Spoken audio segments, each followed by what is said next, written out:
We're almost halfway through Pride Month and it's already disgusting. It's June 12th, 2024, and these are your headlines.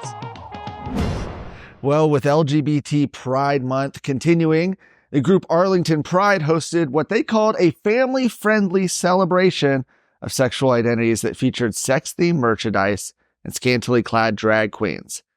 The event, which was held on Saturday over the weekend, featured literal sex toys, people walking around in bondage gear, women flashing their breasts, and merchandise for sale with explicit words on it I can't even say on here, okay? If you want to see more about this, by the way, Sarah Gonzalez talked about these events on her recent show, Come and Take It. You should see that episode.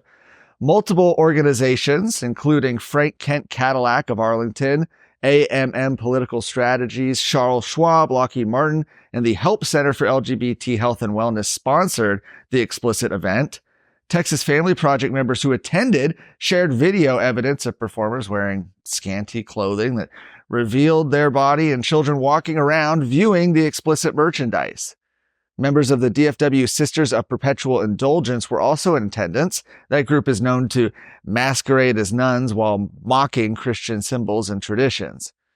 The director of the Tarrant County chapter of Citizens Defending Freedom, Rosalie Escobedo, shared her disgust for the event, telling the Dallas Express that the details that were exposed regarding the all-ages Arlington Pride event were horrific and pedophilic. Brady Gray, the president of the Texas Family Project, told Texas Scorecard the obscene language, nudity, and pure degeneracy on public display and supported by local tax dollars is an abomination. Well, earlier this month at Texas Tech University, a Cornell lecturer held a seminar on queering agriculture for students. He told attendants to sneak queer examples and books into early education and encouraged the use of opposite-sex restrooms. The seminar was held by the Center for Advancing Sustainable and Distributed Fertilizer Production. Exactly the kind of group you'd expect to be on the cutting edge of leftist indoctrination, right? No? Well, that's what happened here. The Queering Agriculture seminar took place on June 7th. Multiple Texas Tech employees were alarmed. They contacted Texas Scorecard about this. One even provided recordings and screenshots of the event.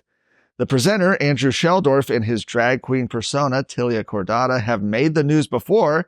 In June of 2022, The Blaze reported that he taught children as young as 11 to become drag queens. This took place at a taxpayer-funded library in Upper New York. The trend continued in the presentation where he shared how to spread LGBT ideology to minors. He recommended various books for classroom libraries and schools and suggested using same-sex couples as examples in word problems. Matt Dewey, Texas Tech's vice president for marketing and communications, told Texas Scorecard that the university believes the manner in which the event was conducted lacked transparency and is inconsistent with their commitment to complying not only the letter, but also with the spirit of SB 17, a new state law banning this sort of behavior on college campuses. He went on to say the university will better utilize advisors who could provide guidance regarding holding events on campus in the future. Are you worried about your kid's future? You should be. I'm Charles Blaine with Texas Tomorrow.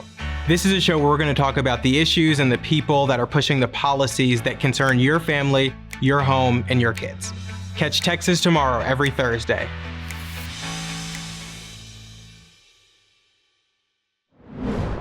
The state of Texas is suing the Biden administration again, right? What is it this time? Well, it's to stop a new rule forcing doctors to perform gender mutilation procedures from going into effect.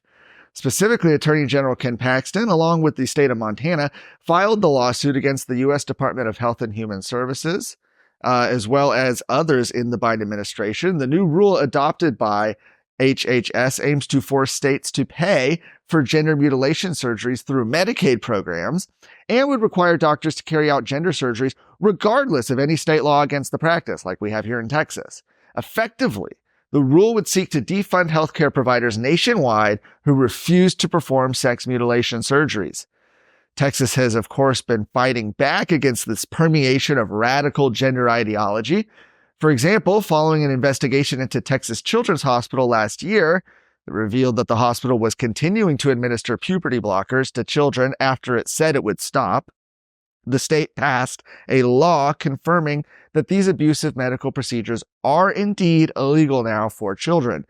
And yet the promotion of transgenderism continues to run rampant in the state. For example, the University of North Texas Health Science Center has been teaching transgender medical procedures and diversity, equity, and inclusion measures at their campus. For more of today's stories, go to texasscorecard.com.